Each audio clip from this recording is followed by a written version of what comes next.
give us the preamble? Sorry. Yes, of course. Welcome, everyone. Thank you for joining us for our annual general meeting today. This session is being recorded. A link to the video will be circulated to our mailing list and posted on our website.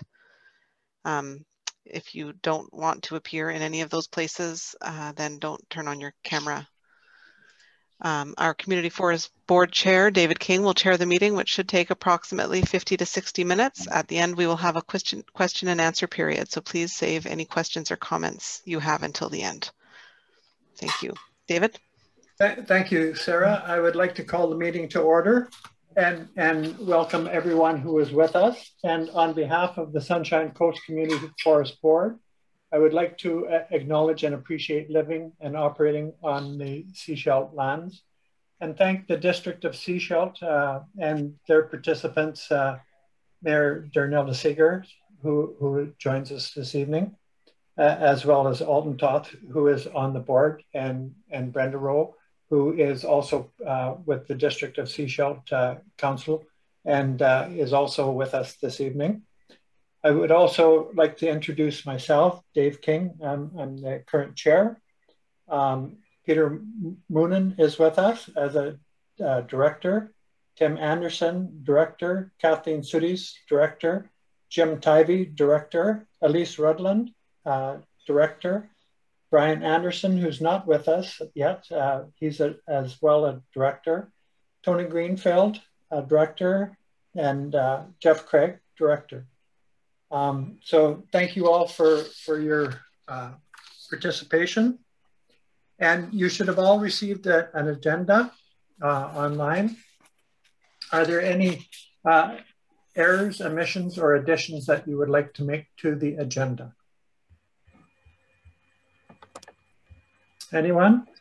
Okay, I would like a motion then to adopt the agenda as written and distributed.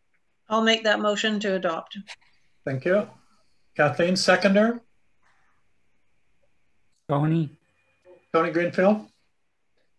And if I could ask when we make a motion, if the mover would put up their hands in a visual manner on the screen, as well as state your name, as well as the seconder, if they could also do the same thing and state their name, so that it could be recorded, because we can't see all of the participants on all screens. Okay.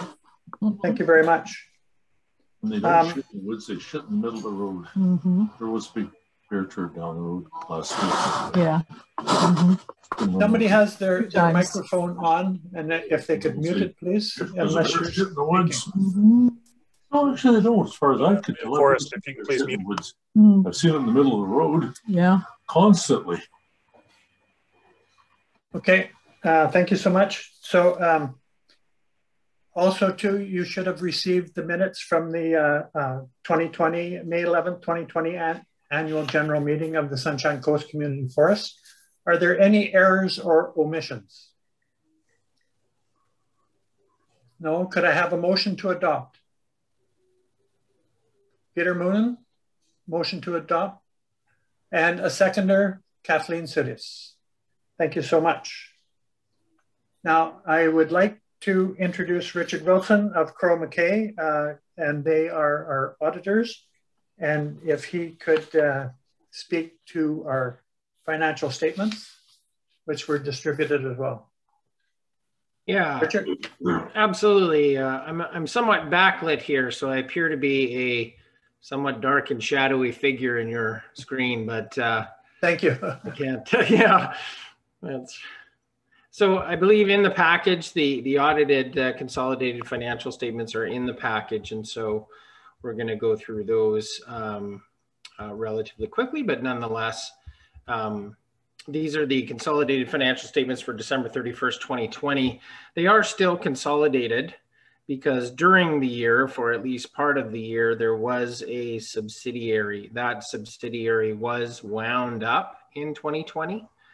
And so 2021, there will be no subsidiary company, and the corporate and the financial statements would cease to be consolidated. So the only reason that they still say consolidated was because there was still technically, for part of the year, the inactive subsidiary of the corporation. Also noting, of course, that the company has changed its name to actually the name of the now defunct subsidiary. So these are the financial statements for Sunshine Coast Community Forest Limited, formerly Seashell Community Projects, Inc., for December 2020. Our audit report is on pages 2 and 3. The audit report details the nature of our involvement in the financial statements, as well as the responsibilities of management and the auditor, sort of clearly laid out there. Our opinion, of course, is that these financial statements are fairly present the financial position and results of operations of the company for the years. Page 4 of the financial statements is the statement of comprehensive operations. And this shows the revenues and expenses for the year. There was logging activity in 2020, as most of you are aware.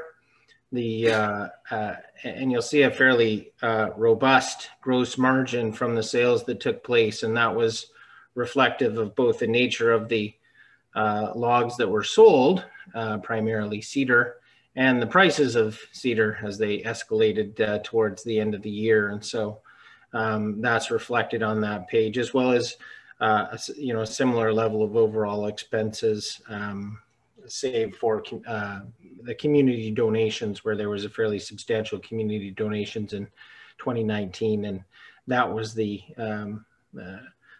out of the ordinary amount. 2020 is a smaller community donation amount, but the underlying operating expenses were similar and within line with the budget. There is a net operating income at the end of the year of the $86,000, which represented a $5 per share earnings. The next page, page 5, is just a continuity of the retained earnings, changes in equity, starting with December 2018 through to the end of 2020. The next page, on page 6, is the statement of financial position. So this is the snapshot of where the company was at the end of the year. There was, of course, cash and receivables, as well as inventory at the end of this year, unlike the end of 2019. So again, there was active logging near the end of the year. Some of those logs were sold, which is reflected in the revenues and cost of sales. Some of those logs had not been sold as of the end of the year, and that cost is reflected in the inventories. The prepaid operational costs, as they are in the past, are forestry and engineering and road building costs for sections that have not started to be actively logged or not completely logged at this point. In terms of the liabilities, they include, of course, the current portion and long-term portion of the accrued road deactivation costs and silvicultural costs that the company is responsible for over a period of time. Then at the bottom, we have our shareholders' equity. The $172,000 was the original share capital, as well as the $49,000, which was contributed surplus from the inception of the company, and then the retained earnings of $1.3 million, total equity of the 1.5. The next page is a statement of cash flows. So this recasts the year from a cash perspective. And so what we see is the actual underlying operations actually used cash, primarily because at the end of the year, there was a significant receivable balance and inventory balance. And so as those inventories are sold and turn into cash, and as those receivables are collected and turn into cash, there'll be a significant replenishment of the cash balances. But at this particular phase, money had gone out the door and you were still waiting for it to come back in. There was some financing activities in the year, but of course, less dividends paid out in calendar 2020 than the previous year. So an overall decrease in cash and the ending cash balance of $905,000. The notes to the financial statement begin on page 8. There is a new note, note 3, which of course relates to the pandemic. This note provides some basic information on the pandemic itself, but more importantly about the impact on the organization, as well as the organization's response to the pandemic. And so that's disclosure that we haven't seen in the past. The accounting policies, note 4, have remained consistent with prior years. There hasn't been any significant changes in accounting policies. Nevertheless, those are listed there and takes us all the way down to page 15, where note 5 provides some information on the inventory balances. And so at the end of the year, there was inventories of both finished goods, so logs that had been hauled out and scaled, as well as essentially work in process logs, which were not hauled out of the forest yet and not scaled. There's some additional notes on the next page that talk about the prepaid operational costs and the silviculture and road deactivation accruals. Of course, those are fairly significant estimates, but the management has an internal process for making those estimates, and then the estimates at the end of the year are corroborated by external third-party experts. There's some additional disclosure on the contributed surplus. And then over onto the next page, there's capital disclosure in terms of the capital that the company has and some of the policies around that. Note 12 provides information on the related party transactions, and here's where we note the subsidiary was dissolved in the year, as well as the dividends that were paid.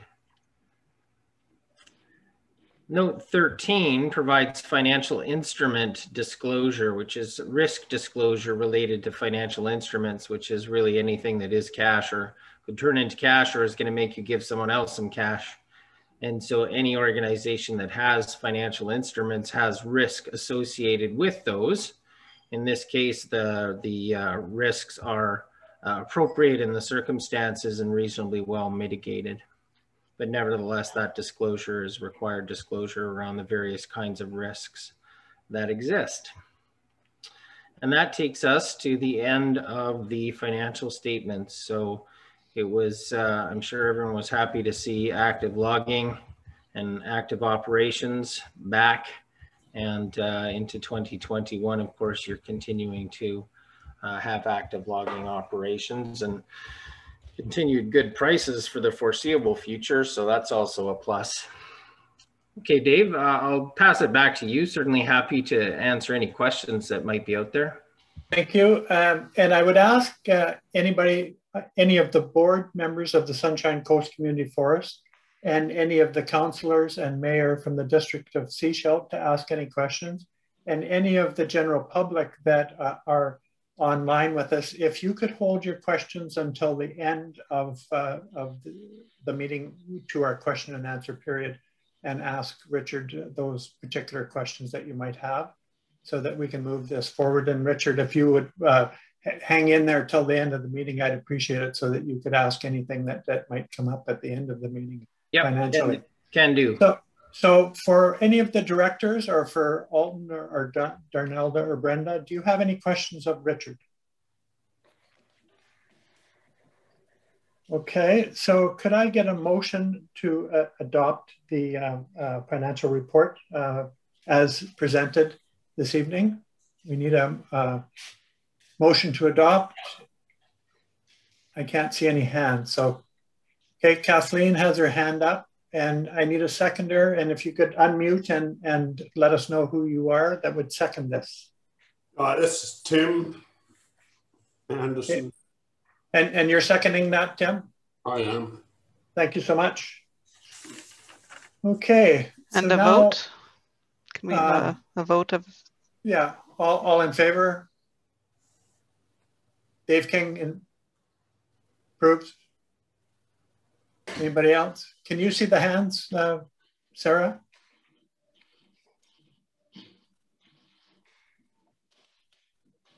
You're muted, Sarah. I can, yes. Okay. Is it passed? Yes. I can't see all the hands. Thank you so much. Sorry, thank you. So we should be on item number 4 of the agenda, which is the return on investment dividend check to the shareholder, which is the District of Sechelt. So we are obligated under the terms of reference of the Sunshine Coast Community Forest to pay the District of Sechelt $25,000 $890 annually.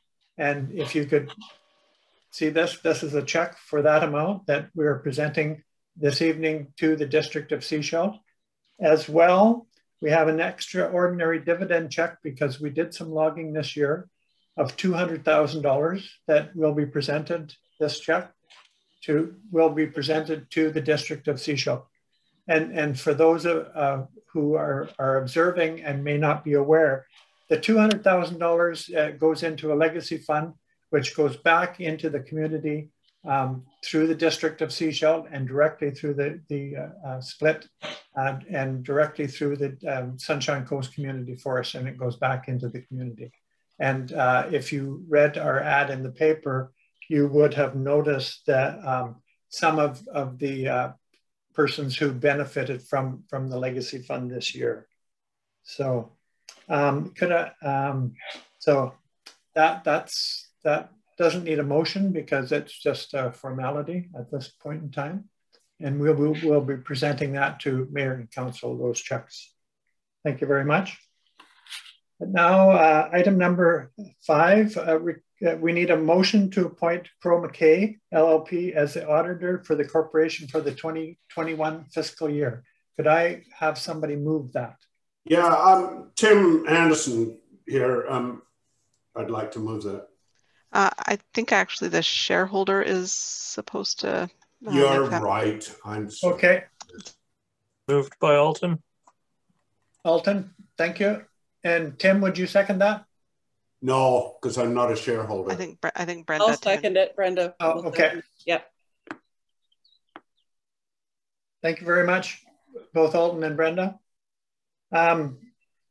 So item number 6, I'd like to acknowledge that Kathleen Sutties, Peter Moonen, Tim Anderson, and Tony Greenfield were appointed to the board in 2020 for a 2-year term. And Jeff Craig and Brian Anderson are stepping down. And I would like to, at this time, thank both Jeff and Brian for extended years of service, and particularly Jeff, who was a board member for many years, I believe 13, as well as being president and chair. And he contributed a great deal to the community forest, and both he and Brian need to be thanked at this time. So thank you very much for your contribution to the community on the board of the Sunshine Coast Community Forest. Yeah, here, David, good point. Okay, I also would like a motion to appoint Alicia Laval and Gord Crandlemere, David King, Elise Rutland, and Jim Tybee as directors of the corporation for a 2-year term. So moved by Brenda. Seconded. Thank you, Brenda. Seconded by Alton. Thank you so much to both of you. Also to our previous manager retired this past year after 9 years of service. Dave Lasser was the manager up until January up until December 31st of 2020. And he did a great job on behalf of the community forest and got great value for our operations. So thank you so much to Dave Lasser for his contribution for those years of service. It was wonderful. And he taught me more about cutting down trees than I thought I would ever know. So thank you again.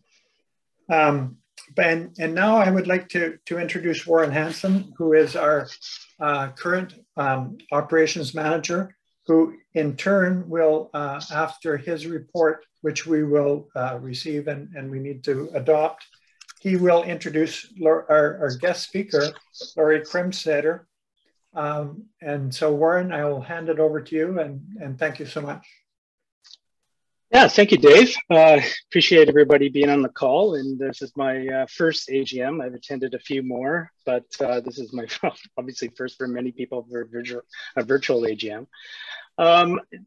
I've been tasked to present the 2020 operations report, and the operations report is a bit of a formalized process where we talk about sort of our successes and what we accomplished over the year. The report that will be given to the board is a synopsis of that, including some, how we did on some of the indicators that the Forest Service will be monitoring our operations.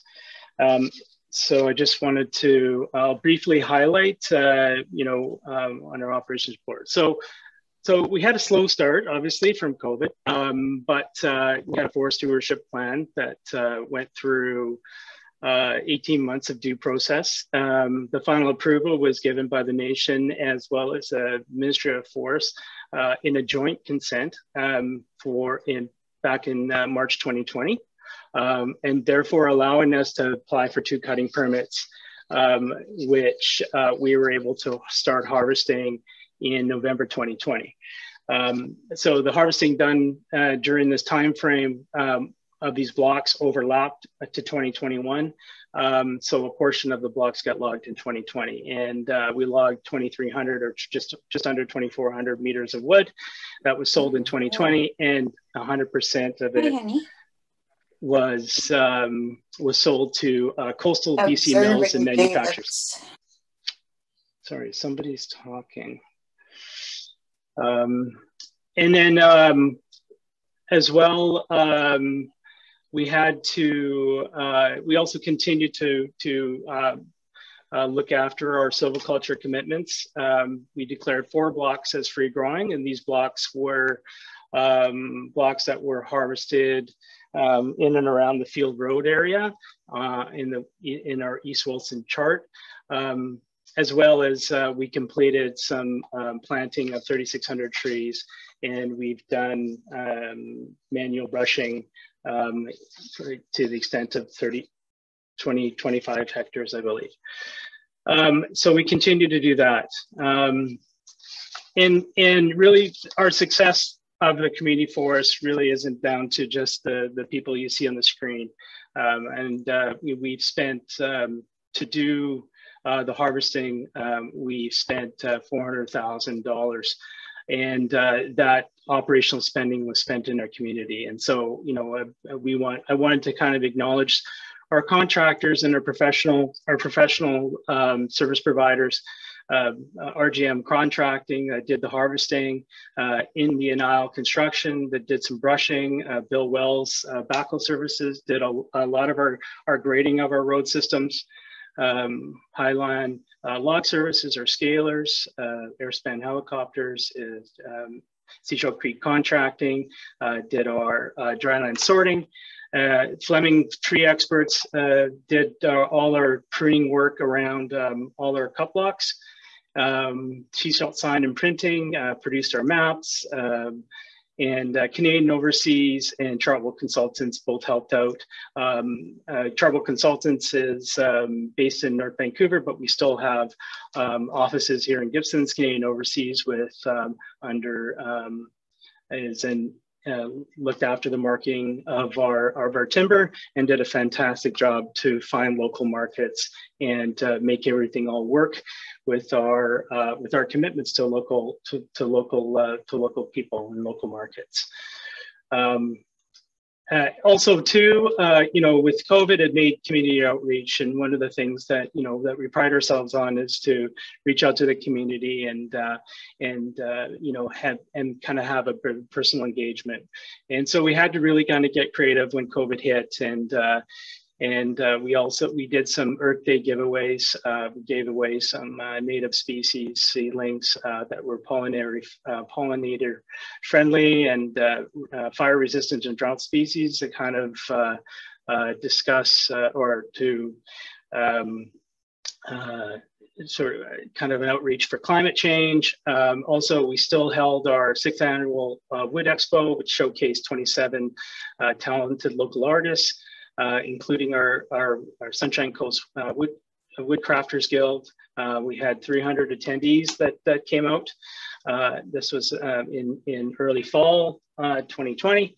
And then we also moved our firewood program permits to online permitting. And so this has really allowed the public to download a permit and go up and get personal firewood for to heat their wood for 2021. And so that's basically our report. And I just wanted to submit this to the operations report to the board, and that's okay. Dave? Thank you, Warren. Now, Warren, under our agreement under the Community Forest Act, Warren has to submit this report to Derek Leffler, the district manager of the Sunshine Coast Ministry of Forests. So we need a motion to adopt Warren's report to be submitted to Department of Forestry. Could I have a motion to that effect? I'm happy to make that motion. It's Kathleen. Thank you, Kathleen. Could I have a seconder, please? I will second. Thank you so much, Peter. Thank you, Warren. And yeah. If you would be good enough to introduce Laurie and give us a little background. She has an extremely impressive resume that I would care to for somebody as knowledgeable as you, Warren, to introduce her. Thank you. Yeah, no, it is my pleasure to introduce our guest speaker, Laurie Kremsater. She works with us with Madrone Environmental. I don't know if people have realized that the community forest is moving into a kind of a bold new world with ecosystem-based management. And so I asked Laurie to come and do a talk for our board and to the general public and to the district. And Laurie is a professional forester and a professional biologist for more than 35 years of experience in ecology and wildlife resource management. She was a member of the Clayoquot Scientific Panel, which developed sustainable forest management practices for Clayoquot Sound. She was part of the old growth strategy for BC and involved with various public advisory groups for forest certification and land use planning forums. She was part of a member of a small team, directed Weyerhaeuser's forest strategy, kind of close and dear to my heart, with the amount of information that they collected, extensive research, adaptive management, and monitoring work concerning sustaining biodiversity and integration with forest management in BC. And she's also designed landscape reserves for the Great Barrier Rainforest, ecosystem-based management, and trained others to undertake that task. So here she is. She's going to talk about ecosystem-based management, and I see education and developing training materials is her passion. So we're going to be excited to get a lot of this information and practical guidance to get our community forest moving forward in the future. So much to do, Laurie. Continue. Thanks, Warren. Thank you.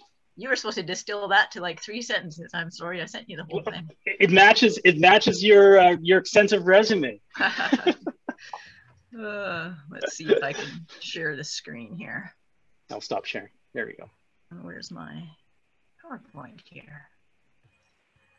Thanks. I'm really pleased to be able to talk to you today. Can everybody see my slides? Somebody has to nod. Thank you. Yes. And you can hear me okay, yeah? Yep. So good.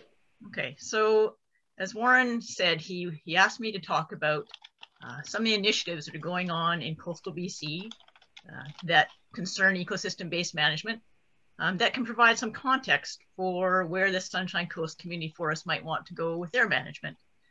Some examples and some context.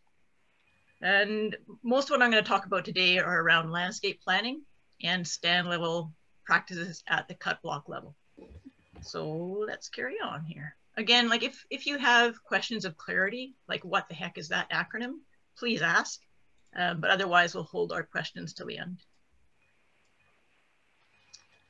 So before we get into the guts of the presentation here, which will be 20 to 30 minutes, probably closer to 30. I just want to go over a couple of things that you've probably noticed in the news. If you're interested in forestry, old growth has really been in the news lately. And some of it has been policy and research. Like Gary Merkel and Al Gorley came out last April 2020 with an old growth report. It was the Old Growth Commission. The two of them went out to thousands of people in the province and listened to them and came back with guidance to government to look at old growth differently, to look at ecosystem integrity. So that's kind of a policy review. And another one that's hit the news lately is a report from Karen Price, Rachel Holt, Dave Doust, who are classmates and colleagues of mine. We've authored some things together, but they've put together an interesting report on old growth and basically underlining that we don't have a lot of old growth left in our productive valley bottoms. And they've created, just in the last couple of weeks, maps with the Sierra Club showing where our productive old growth is and where areas are that they would consider useful candidates for being reserved. So this is like recent context in the news that involves policy and science. But we are also seeing, of course, oh, sorry, that's a close-up of those maps from Price and Doust, which I can give Warren the links to. It just highlights where our protected forest is and where our productive forest is. We can talk about that later if you like. But those policy and science papers, like we're seeing social interest as well, hey? At Fairy Creek on southern Vancouver Island, we have people blockading roads. Don't log in Fairy Creek, it's the last intact watershed, There's a lot of misinformation there, but that concern about old growth is really real. And it's not new. And we've been here before. Do you think these pictures are from Fairy Creek last week? They're not. They're from 1990 and 1991, when people blockaded roads going into Clayoquot Sound. Right? So the concern about old growth and ecosystem integrity has been there a long time. And I would argue that the passion that we see about old forest is more than old forest. It's very true that we don't have much old forest left at low elevation and on productive sites. It's really true those big trees deserve our respect. They live a long time. But old growth concern is more than that. People are concerned about loss of biodiversity, loss of the variety of species that we have, especially species that need older forest and large patches of old forest. We're really good at creating habitat for species that use young and early cereal forests. We got lots of that. It's the older cereal stages that people are concerned about. And a lot of the species that we know about, we know how to manage deer and elk, but we don't know much about like millipedes and centipedes and fungi and lichen. And those ones, those small creatures, are probably the ones that help the forest ecosystem more than the big ones. So this concern about old forests. Folks are concerned about loss of opportunity for future generations, right? We don't want to get rid of all of our old forests. We want to make sure our ecosystems are functioning, that all the species are there, that we don't cause the extinction or extirpation of any species. And of course, Indigenous people are concerned also that all their values are maintained. And for sure, they have values that need early cereal, berry picking, deer hunting, but they also have values that are very related to old forests, things like monumental cedar. So the issues that we're seeing around old forest, I would argue, are more than about old forest. They're about ecosystems that continue to function like they used to function before we started managing them. So I'm going to talk a little bit about past initiatives that have looked at ecosystem-based management and some that are ongoing and current. I'm not going to talk about each of these individually. Rather, I'm going to talk about things they have in common for the most part. So one thing to know is that Al Gorley and Gary Merkel, their Old Growth Commission 2 years ago, it was predated by an old growth strategy in 1990, like 20 years ago. And they said in their report, if we had just done more of what was in the first strategy, we wouldn't be in this situation. And then in 1992, Clayoquot Sound developed ecosystem-based management. In 1997, McMillan-Bloedel changed from clear cutting to variable retention. Anybody remember what McMillan-Bloedel was? They became Weyerhaeuser, and now they're Western Forest Products and a few other iterations in between. And of course, the Great Bear Rainforest Order area, we'll talk quite a bit about that today because that's an ongoing initiative for ecosystem-based management. All of those initiatives, the ones that were passed and the ones that continue, have a few common elements. Let's talk about those. Almost all of them, with the exception of Clayoquot, talk about maintaining like a three-legged stool, that you need to maintain ecosystem integrity, but also social values and economic values. Right? That these three cornerstones are a balancing act, but you need as a core ecosystems that continue to produce the values that society needs, both economic and non-timber products. All the initiatives that are past and ongoing have two key scales of forest management. One is, what do you do? How do you manage your landscapes? And by landscape, I mean things like the Chapman Landscape Unit or the Howe Sound Landscape Unit. I don't mean like a landscape that you could paint, something bigger watersheds. And how do you manage stands? That is, how do you manage cut blocks that you actually design your harvest around? So today we're going to talk about habitat management at both those scales. So I'm going to start at that landscape scale. How do the initiatives that embrace ecosystem management, how do they manage landscapes? And there's two main tools. One is establishing reserves, that is areas that are not harvested. And the other is in your areas that are harvested, you pay attention to the patterns you create. You pay attention to what the zero stage distribution looks like over that landscape. So let's start with reserves. Why do we care about reserves? Reserves are really a way to acknowledge that we don't know everything, that we don't know that the way we manage forests is keeping all the biodiversity. There's a really famous conservationist, Aldo Leopold, that back in the 1800s said the first rule of intelligent tinkering is to keep all the pieces. So reserves is one way to keep the pieces. It's the main way we accommodate the needs of small creatures that we don't know very much about. They're a safeguard against the mistakes that we will make when we manage. We think we're doing the right thing and it'll turn out not to be right in all situations. They're areas where natural disturbances can proceed relatively unencumbered by us. And they provide some baselines where we can compare, you know, how are our managed areas doing compared to these areas that we're not managing? And I could go on for a couple of pages about the utility of reserves, but we got 20 minutes, so let's go. The Great Bear Rainforest Order, which includes lands in Johnson Straits on the mainland from about Campbell River on up to Alaska, they rely heavily, that order, ecosystem-based management there relies heavily on establishing reserves on a landscape unit.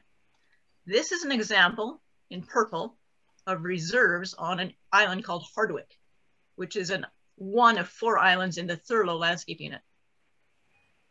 So these reserves, it's 30%.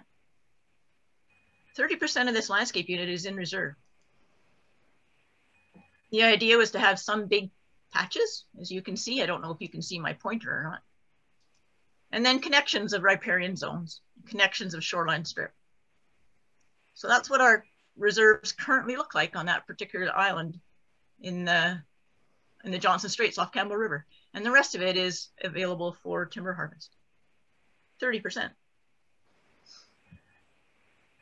Back in the day when McMillan-Bloedel turned away from clear cutting to variable retention, what people sometimes forget is they also zoned their landscape. They made an old growth zone where they didn't allow much harvest. They made a habitat zone which allowed more harvest, and a timber zone where they could kind of go to town. not too much that was protected from harvest there. And each of those also had stand requirements, retention requirements we'll talk about a bit later. But they did think about trying to put reserves in these different zones.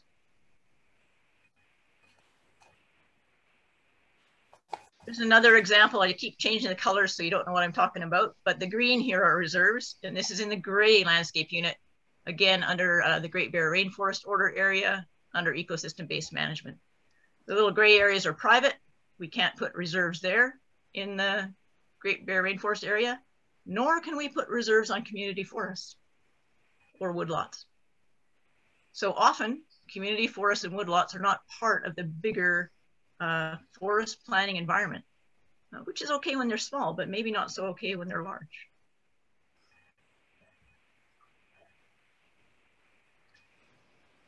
But in reserve systems, excuse my spelling there. Anyways, reserve systems use areas that are already reserved on the landscape. For example, if you've got old growth management areas, OGMAs, if you have ungulate winter ranges that don't allow harvest, wildlife habitat areas, they're set aside for murrelets or goshawks or whatever, and parks and conservancies, those can form the hubs, the basis for your reserve system. And then of course, there's other areas that we can't harvest. There's areas beside riparian areas. There's unstable terrain that we don't want to be touching. And often there's VQOs, these visually sensitive areas where you don't want much harvest.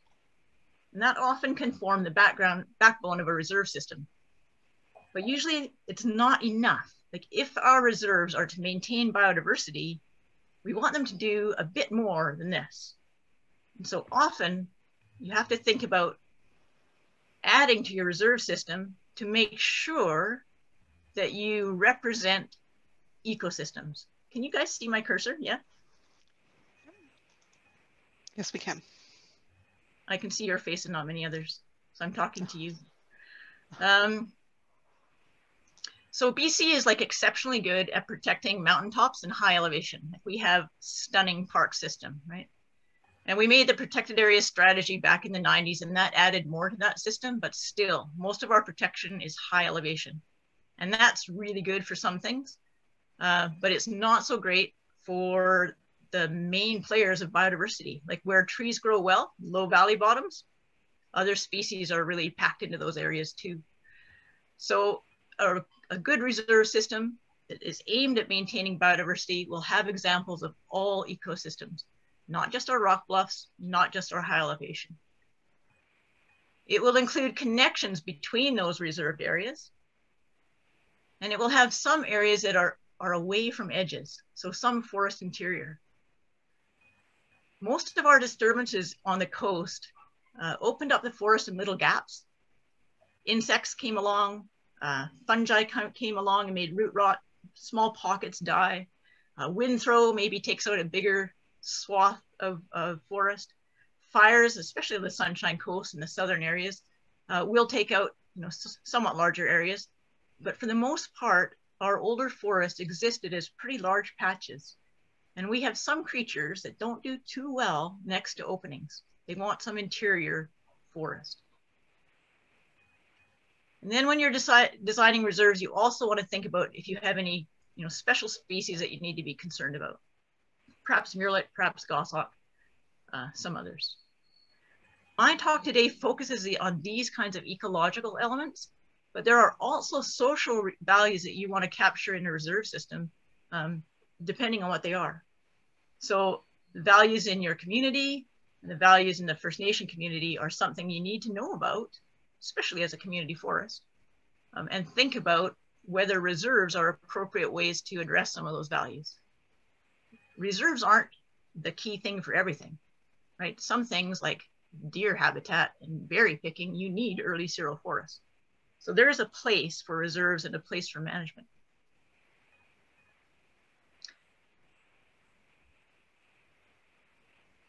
When we have a system of reserves, we want to be able to answer some questions in the affirmative, right? Do you have enough? And that's actually a tricky question because it depends on your objectives, right? If your objective is to maximize dollar return of your timber harvest, you've probably got, you know, ample reserves already. But if it's to maintain biodiversity, you might want to think about how much is enough. And then, is it the whole variety of ecosystems out there? Is it well distributed, or do we tuck into the back end of a valley nobody cares about? Really, you want your reserves to be ocean to mountaintop. Represent the range in there. Is there interior forest?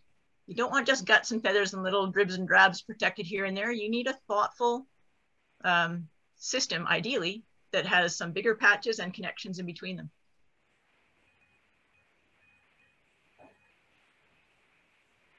Back to this example. So these reserves on Hardwick Island, when we assess how well we've done with our 30% that we had to do, is like, do we have all the site series, like this fine level of an ecosystem definition? Yep, we do. Do we have forest interior? Well, we did an analysis. We the protected areas by 50 and 200 meters to see, do we have some forest interior? And probably as good as we can do. And we created goshawk habitat like every sort of 5 kilometers where they could go. So we thought about focal species.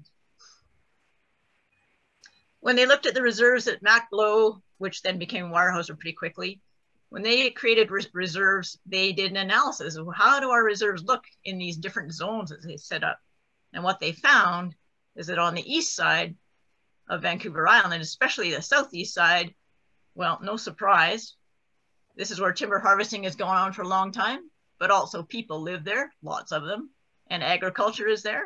And what do we find? Well, on the southeast Vancouver Island, there aren't many reserves, and any forest that's old is all within 50 meters of an edge. And that was back in the 90s.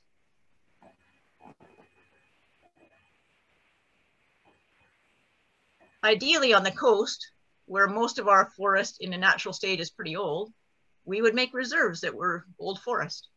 But that can be a problem in some areas, right? Southern Vancouver Island, Sunshine Coast, Lower Mainland, you know, up to the north end of the island, really, we don't have a ton of old forest left in our low elevations. And what that means is if you're doing a reserve system and you want to capture examples of low elevation forests, you need to recruit. You need to grow some second growth into that older condition. And that's been recognized as a really important issue. That paper I mentioned at the beginning by Price and Holt and Doust, they talk about like, where's good recruitment? Where's our most productive second growth?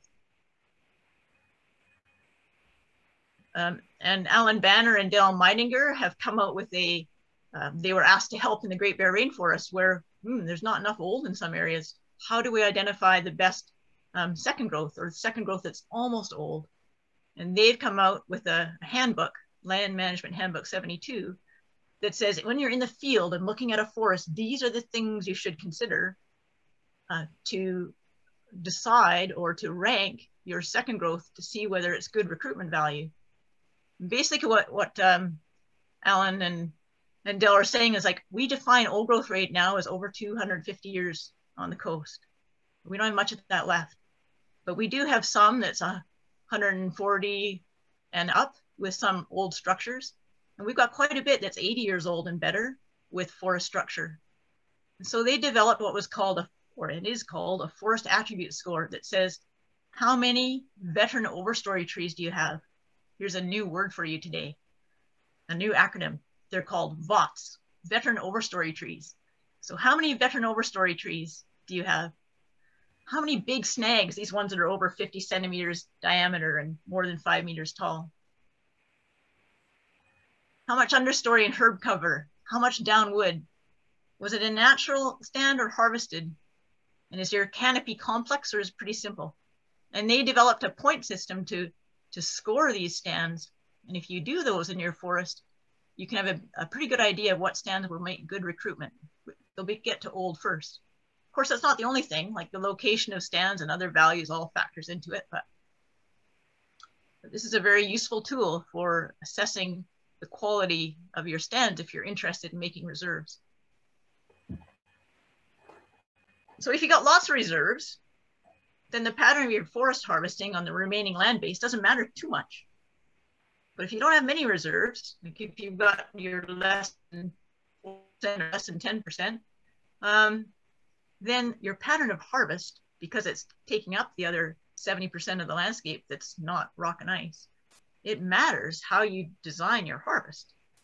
And so outside the reserve system, the other tool at the landscape level is how you plan your harvest. And you have to think, and usually you have to model forward how you will harvest to make sure that you have some patches of mature forest over time and that you maintain some connections over time.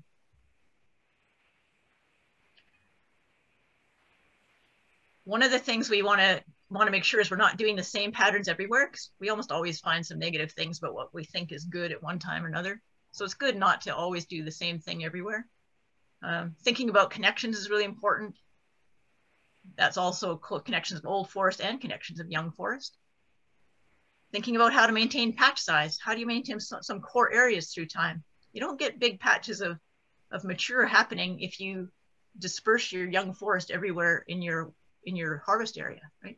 Sometimes concentrating is quite useful, but there's pluses and minuses to that. Whoops. And that's basically all I'm going to say at the landscape level. So I've got 20 minutes or half an hour. So we talk about reserves as a main tool, and then outside of your reserve area, managing your landscape to think about connections and to think about larger patches of mature. But don't do the same thing everywhere. So now let's talk about what does ecosystem-based management look like at the stand level. So all the initiatives I've talked about, Clayoquot, McMillan-Bloedel, Great Bear Rainforest, they're all concerned with maintaining structures in harvested areas that will help those harvest areas function older than they are. They'll help them get old earlier. They will soften the forest matrix, keeping some attributes of forest stands, of old forest stands in our harvested matrix. So what are we interested in keeping? 6 main things. Large live trees, doesn't have to be old, just our big ones. Some large snags, large downwood. Small downwood decays within a rotation, no trouble, but our big downwood, that will last. And it's habitat for marten, salamanders, all sorts of things. So important. Maintaining your shrub layer, maintaining some examples of vertical complexity where your canopy has an understory and a medium story and trees going through the main canopy, and maintaining some horizontal complexity, open areas and dense areas. So these are things that we think about in the cut block when we're designing cut block retention. So that's what we maintain. But then there's the question of what pattern do we use to maintain it? And basically there's combinations of 2 different kinds of retention that are used in ecosystem-based management. Patches, like in the first example here, and the other is dispersed, like individual trees. And you can have different amounts. Like doing retention doesn't mean you're doing a group selection where you can barely see your harvest block. It can be different amounts. And the cool thing is that McMillan-Bloedel and then Weyerhaeuser initiated a ton of research on this, so we kind of know what retention is best. So they made a decision, and again, it was like a new CEO coming in that said, we're not going to clear cut anymore. We're UBC, you guys there in conservation biology, tell us what to do. And they moved to variable retention, but they knew they didn't know what they were doing, so they developed an adaptive management monitoring program so that they would learn from different kinds of retention, which is really unheard of, and we haven't done it since. And so MacBlow set up experiments. They did 5 different kinds. Don't pay attention to the details, it's too much. But they replicated an experiment 3 different times, 5 different treatments, and monitored it. So for example, they had different kinds of group retention, mixes of group and individual trees. They had group selection where they didn't harvest very much, and a variety of other stuff. So let's look at a few more examples like that. So here's one of the experiments, which was a group retention experiment where they kept the groups about the same size, but changed the amount that was retained. So 10% retained here, 20%, 30%. NCDICA. VRAM stands for Variable Retention Adaptive Management. And here is an example of keeping the amount of retention the same, but changing the group size. So if you have, I don't know what this was, 15% in retention, probably says there somewhere, my eyes are so bad I can't read it. But you could do that in 4 bigger groups or like 20 little groups.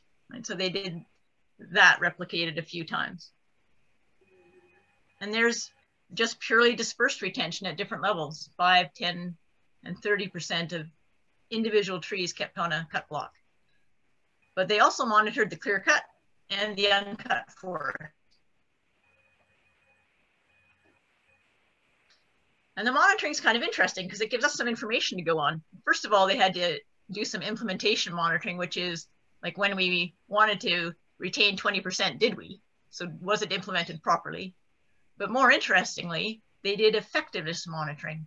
How well did the different kinds of retention keep those 6 kinds of structures we talked about, the large trees, the snags, downwood, and even more than that, how did it affect species, creatures, which we'll talk about? How did wind throw affect it? Were there forest health problems, and could we still grow Douglas fir? Right, because did we make too much shade? So they did all that kind of monitoring.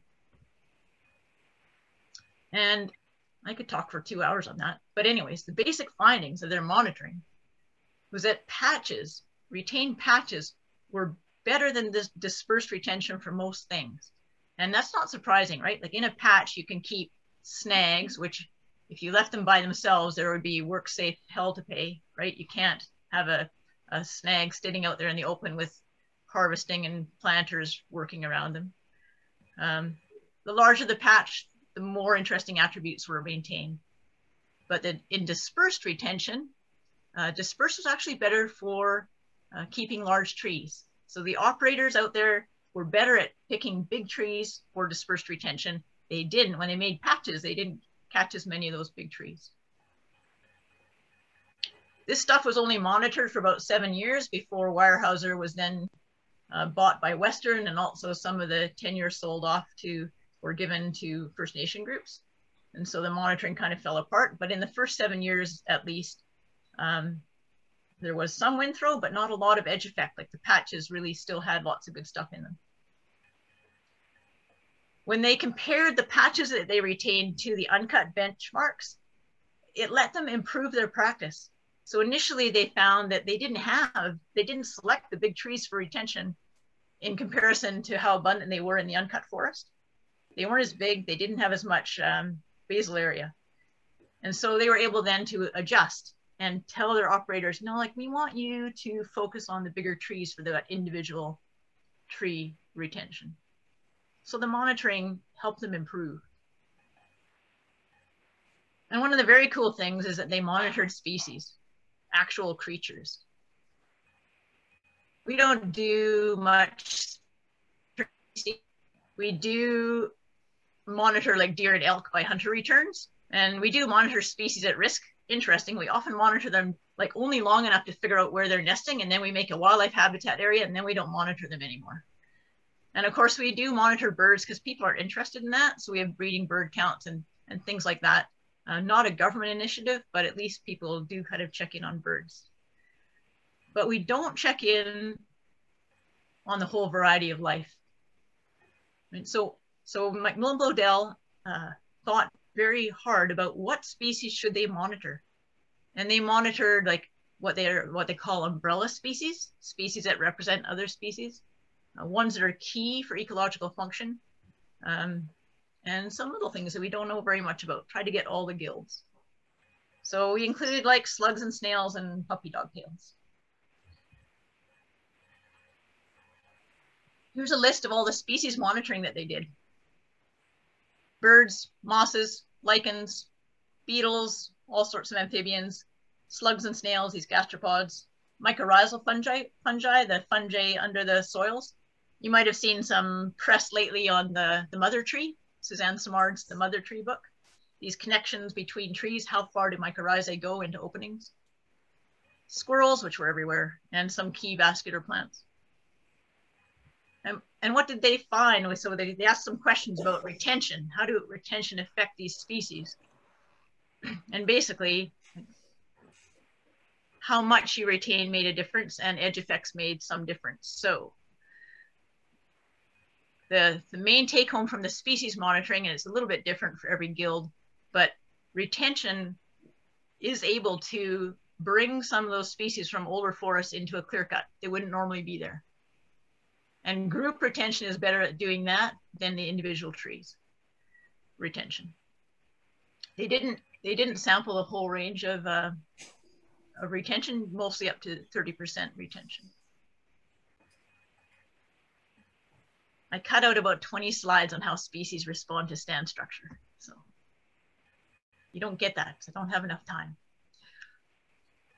So in summary, ecosystem-based management boils down mostly to managing habitats at 2% across the landscape unit, by reserves, and by thinking about your harvest pattern, and within stands by retaining some structure.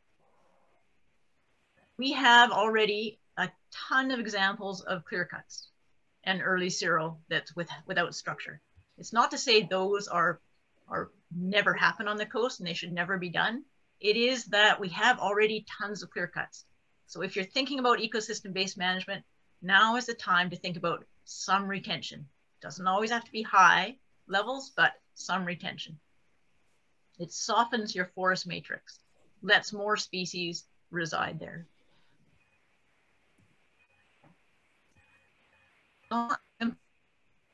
If you're thinking about going to ecosystem-based management, you have to do some thinking. What are the important values for us as a community forest, for you as a community forest to sustain, right? And that means reaching out to your community, broad community, about what they want. And of course, nobody will totally agree, but at least you'll get a sense of what's important to people.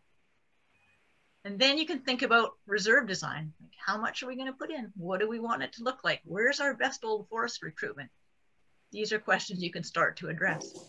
It's hard to address them in isolation.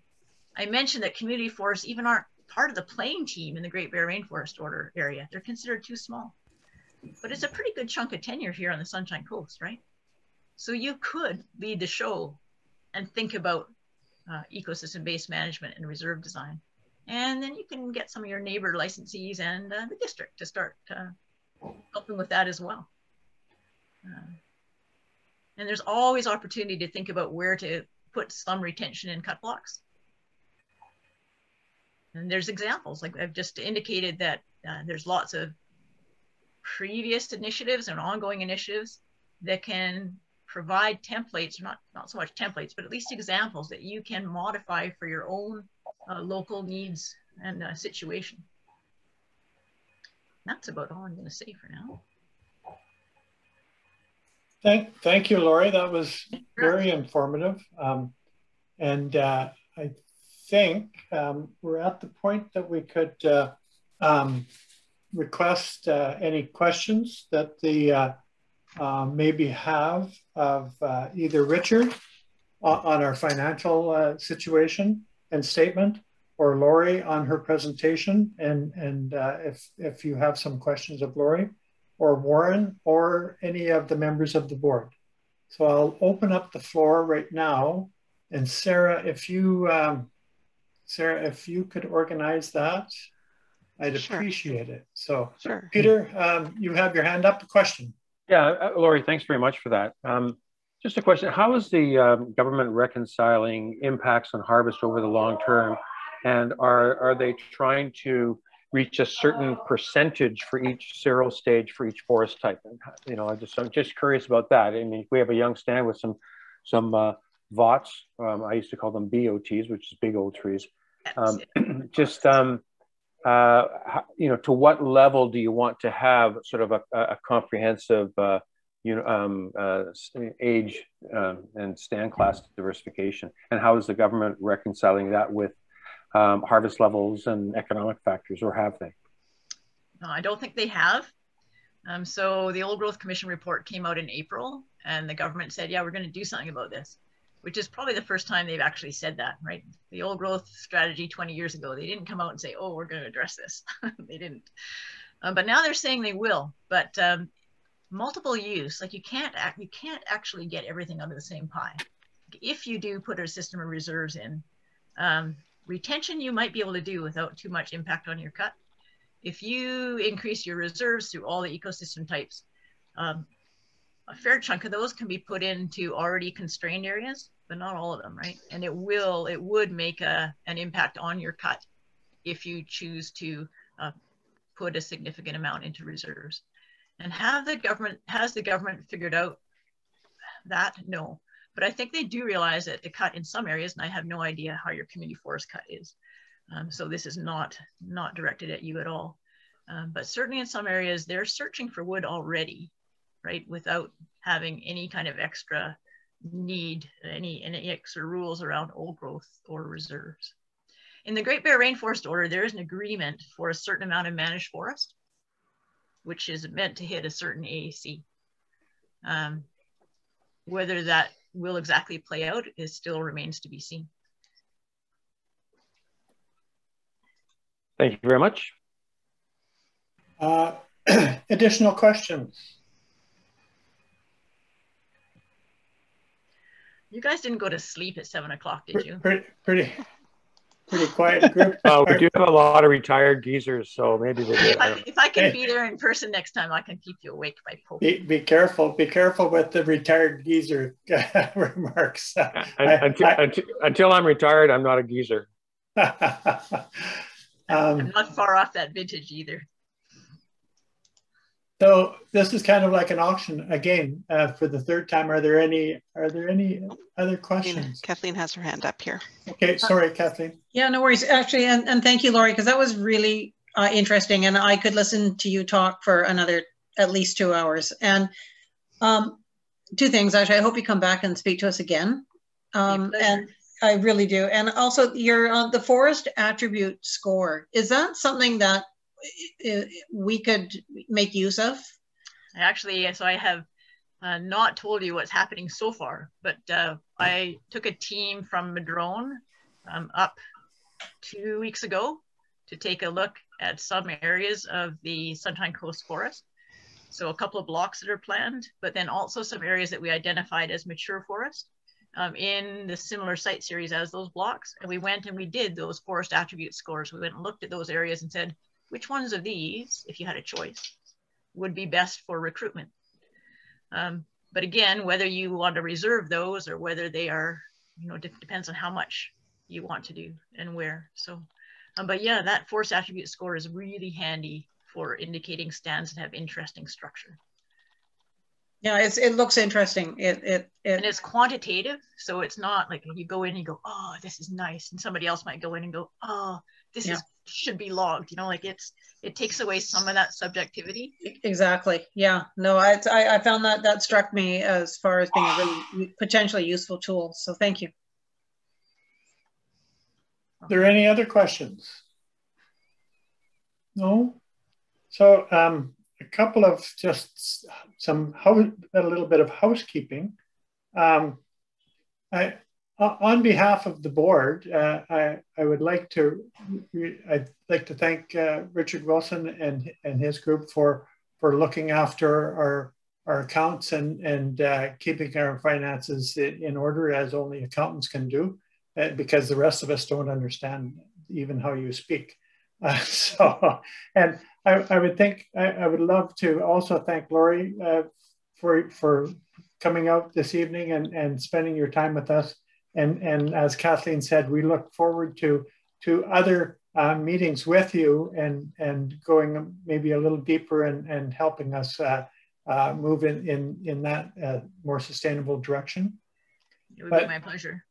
But also too, we have, on behalf of the board, we have a great staff in Sarah and Warren who keep the office running and look after the day-to-day grind and keep it sort of out of our plates. And thank you both so much. You have no idea how much we appreciate your day-to-day commitment to the Sunshine Coast Community Forest. Also, too, I'd like to thank Darnelda and Alden for sitting in on the board with us and representing the district of Sechelt. And we also look forward to working closely with the Sechelt Nation moving forward in their land use plan. So I'm going to ask for a motion to adjourn. But before I do that, if I could ask all of the board and Gord and to Gord the new board, Gord and Alicia to stay on if Alicia's on the line, and so we can go over a couple of things, a couple of meetings coming up. So with that in mind, could I have a motion to adjourn? Kathleen? Yep. Seconder, please. Tony, did you second that? I believe you, I said yes. Okay, thank you so much, everybody. And on behalf of the Sunshine Coast Community Forest, please visit our website or our Facebook page, and don't be afraid to ask questions about what we're doing, where we're doing it, and how we're going to do it, because it's very important. So thank you all, and I appreciate your participation. Thank you. Thanks, David. Thanks, David. Good night. Thanks, David. Night. Gord? You.